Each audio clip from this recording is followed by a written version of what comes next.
राधा स्वामी जी।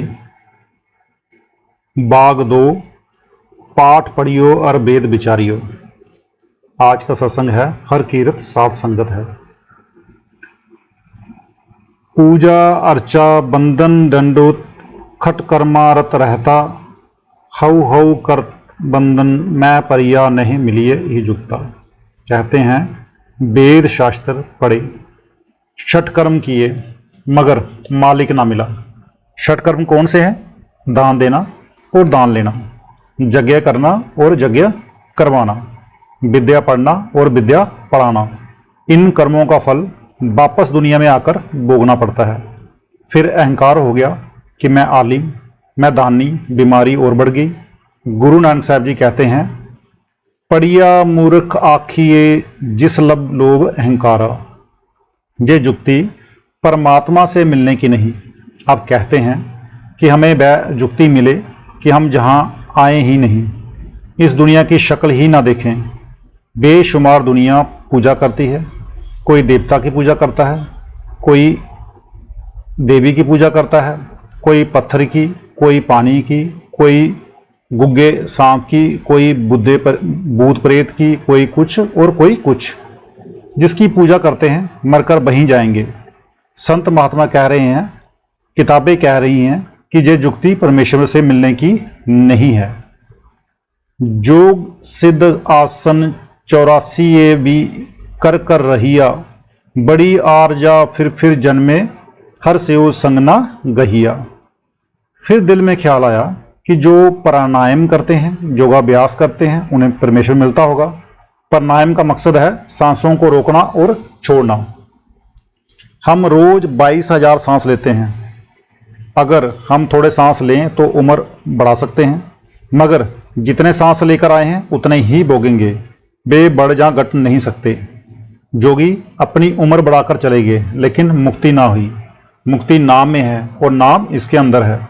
ये अंदर जाता नहीं, मुक्ति होती नहीं। कहते हैं कि हमने योग भी सीखा, प्राणायाम भी किया, उम्र बढ़ा ली, मगर मन कोरे का कोरा ही रहा। ना रूह अंदर गई, ना मुक्ति हुई।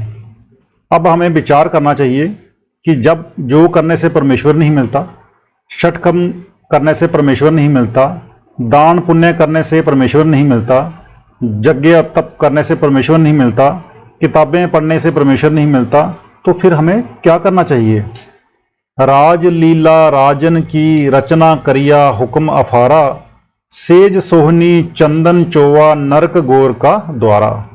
फिर ख्याल आया कि शायद राजा महाराजाओं को मिलता होगा, क्योंकि राजाओं में 70 पीरों की करामात होती है। हमने राज हासिल किया और बड़ी जबरदस्त हुकूमत की। जब राज मिला तो अच्छे अच्छे नाच रंग, ऐशो इशरत, हंसना खेलना ही हमारा शौक रहा। फिर लौटकर जहीं आने का सामान कर लिया। जब विषय विकार भोगे तो सीधा नरकों में जाना पड़ेगा। अब सवाल पैदा हुआ कि वह कौन सा असूल है जिससे हमारा जन्म मरण खत्म हो जाए, शांति मिल जाए, हम इस दुनिया में फिर ना आए, जीते जी तसल्ली हो जाए कि हम सीधी राह पर जा रहे हैं। और वो सीधी राह कौन सी है? हर कीरत साध संगत है सिर कर्मन के कर्मा। श्री गुरु अर्जुन साहेब जी कहते हैं, सब कुछ कहकर अब मतलब की बात की ओर आते हैं कि मुक्ति का जरिया हरि कीर्तन है। अब जरा गौर से समझने वाली बात है कि हरि कीर्तन क्या है। जो बाहर के बाजे हैं वे मन को खुश तो करते हैं, मगर घंटे 2 घंटे के लिए। उनके साथ मन ठहर तो जाता है, मगर थोड़ा सा। मगर हरि कीर्तन मीठे से मीठा राग है, प्यारी सी प्यारी आरती है, जो आप सबके अंदर दिन रात हो रही है। आप सो जाओ, वह नहीं सोती। वह हिंदुओं के अंदर भी है, सिखों के अंदर भी है, ईसाइयों के अंदर भी है। मतलब यह है कि स्त्री हो या पुरुष, वह सभी के अंदर है।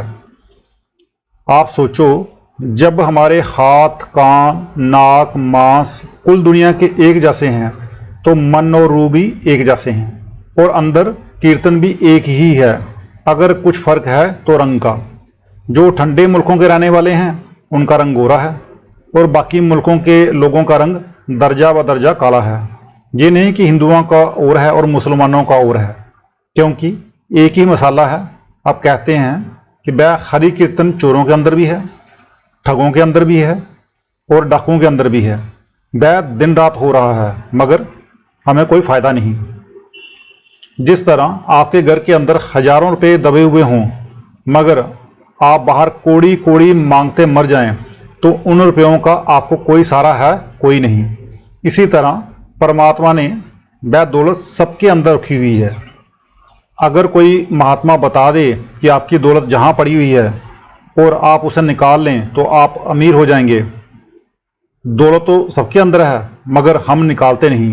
वह दौलत, वह मुक्ति का सामान ना वेदों में है, ना शास्त्रों में, ना जंगलों में, ना पहाड़ों में, बल्कि आपके अंदर है।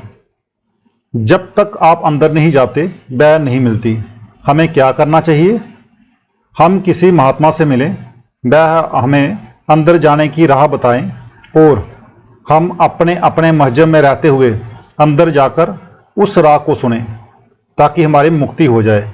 हिंदू हिंदू होकर रहे, मुसलमान मुसलमान होकर रहे और ईसाई ईसाई होकर रहे। ज्यों ज्यों सुनोगे त्यों त्यों लज्जत आएगी। कोड़ी खर्च नहीं होती, मरने के बाद का उधार नहीं। बाकी जितने मजहब हैं मरने के बाद मुक्ति बताते हैं मगर संत मत ये नहीं कहता बल्कि ये कहता है कि अभी कर लो और अभी ले ले। ऋषि मुनि कहते हैं कि तेरे अंदर राग हो रहा है, वेद शास्त्र कहते हैं कि तेरे अंदर राग हो रहा है, उसके बगैर बाकी सब कहानियां हैं। ज्यों ज्यों अंदर जाओगे रोशनी बढ़ती जाएगी, फ़ायदा होगा। कुरान शरीफ कहता है कि तुम्हारे अंदर सिरात उल मुस्तकीम यानी कि सीधी राह है। 14 तबक हैं, 14 लोग हैं मगर हम सब कुछ भूल गए हैं। हमें दुनिया का नशा चढ़ा हुआ है, बाल बच्चों का नशा चढ़ा हुआ है। जब तक हम 9 दरवाजे छोड़कर 6 चक्रों को तय करके आंखों से ऊपर नहीं जाते तब तक वह राग सुनाई नहीं देता। अगर एक बार मेहनत करके ऊपर चढ़कर आधा घंटा भी सुन ले तो काम क्रोध सो जाते हैं और जन्मों जन्मों की सोई हुई रूह जाग उठती है। ये सबसे श्रेष्ठ और ऊंचे से ऊंचा कर्म है, सारे संसार के लिए है, सबकी जायदाद है। यही गुरु नानक साहब, कबीर साहब और दूसरे फकीर कहते हैं। राम सिंह डोगरा, हजूर संतों ने भी संतों की कोई पहचान नहीं बताई। महाराज जी कहते हैं, मैं कहता हूँ दुनिया अंधी है, वह संतों की पहचान कर ही नहीं सकती। जो तालिब इल्म यानी कि विद्यार्थी प्राइमरी में पढ़ता है वह BA MA की तालीम को क्या समझ सकता है। वह मालिक जब भी दुनिया में आएगा आदमी की शक्ल में ही आएगा। इसके विपरीत अगर वह फरिश्ता बनकर आए तो भी हम उसे देख नहीं सकते। गायें भैंसें हमें समझा नहीं सकती, आदमी को आदमी ही समझा सकता है। इसलिए जब वह आदमी बनकर आएगा तभी हम समझ सकते हैं। सो ऐसा परमेश्वर रूप साध कोई ही है। गुरु अर्जन देव जी ने ज्यों ही नहीं कहा, चरण साध के दोए दोए पीऊं, अर्प साध कऊ अपना जीऊं। साध की दूर करो इंसान, साध ऊपर जइए कुर्बान। दुनिया साधों को ढूंढती है, मैं कहता हूं कि पूर्ण साध पार ब्रह्म में जाकर बनता है। राम सिंह डोगरा पूछते हैं, हजूर संतों की कोई निशानी होती होगी? महाराज जी जवाब देते हैं, क्या कलगी रखें? साधुओं की निशानी नाम का जपना और जपाना है। सो गुरु अर्जुन साहब कहते हैं कि सारी इबादतों से ऊंची इबादत कौन सी है? फिर आप ही जवाब देते हैं कि उस आकाशवाणी के साथ अपनी रूह को जोड़ना जो इसके अंदर हो रही है। मुक्ति का कोई और साधन दुनिया में है ही नहीं। अगर कोई मुक्ति देने वाली ताकत है तो वह हर एक के अंदर है।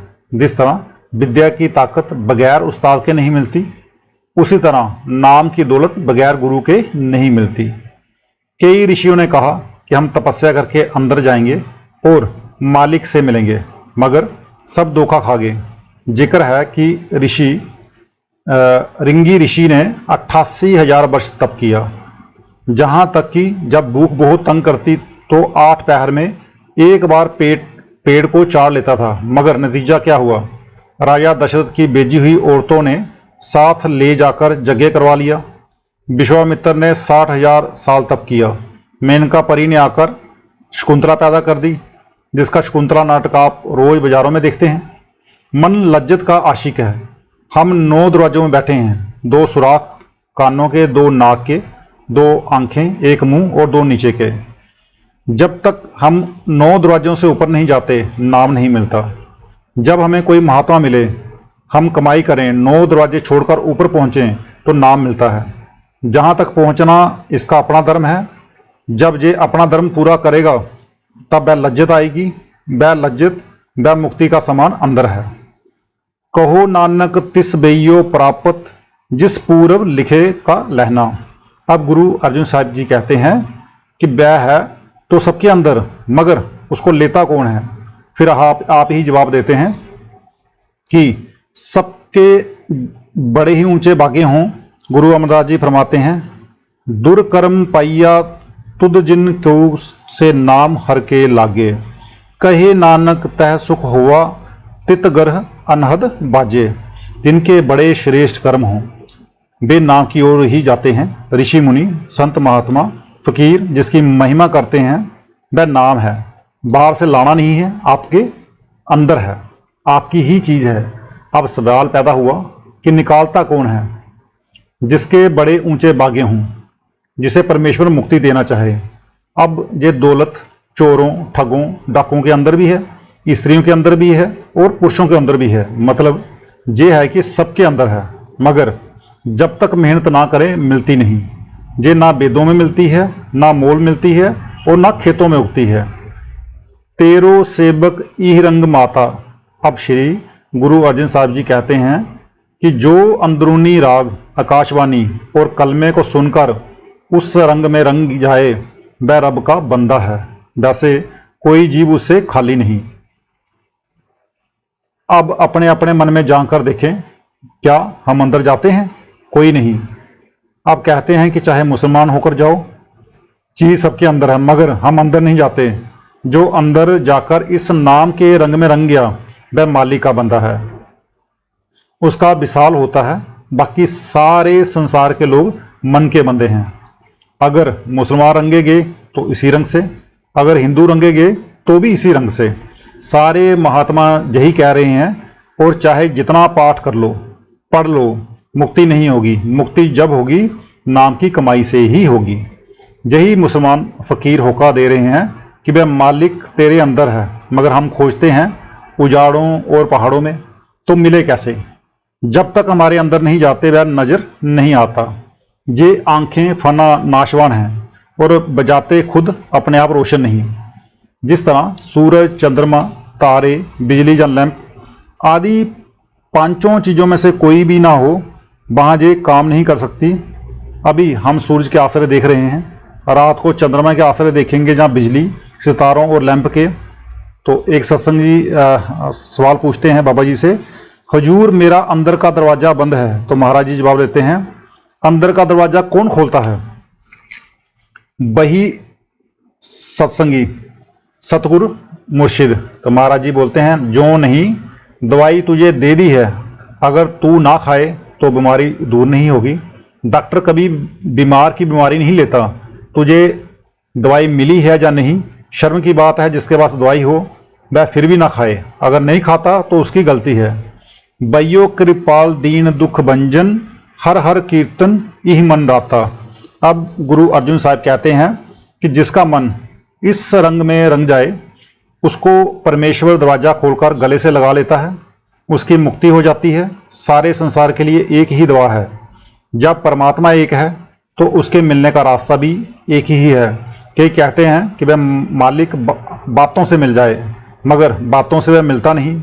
कईयों ने ग्रंथ साहिब के 100 पाठ किए, मगर बातों से वह मिलता नहीं। मगर ये नहीं सोचा कि वह कहता क्या है। ना अंदर गए, ना अंदर की राह खोजी, मगर बाहर बाजे बजा जाकर उम्र गवा दी। इसलिए नाम शब्द के साथ जुड़ें। और बाबा जी जैसे जिस तरह से नाम शब्द के समय आपको बताया गया है, उस तरह से आप नाम शब्द का अभ्यास करें। बाबा जी आप सब पे कृपा करें। राधा स्वामी जी।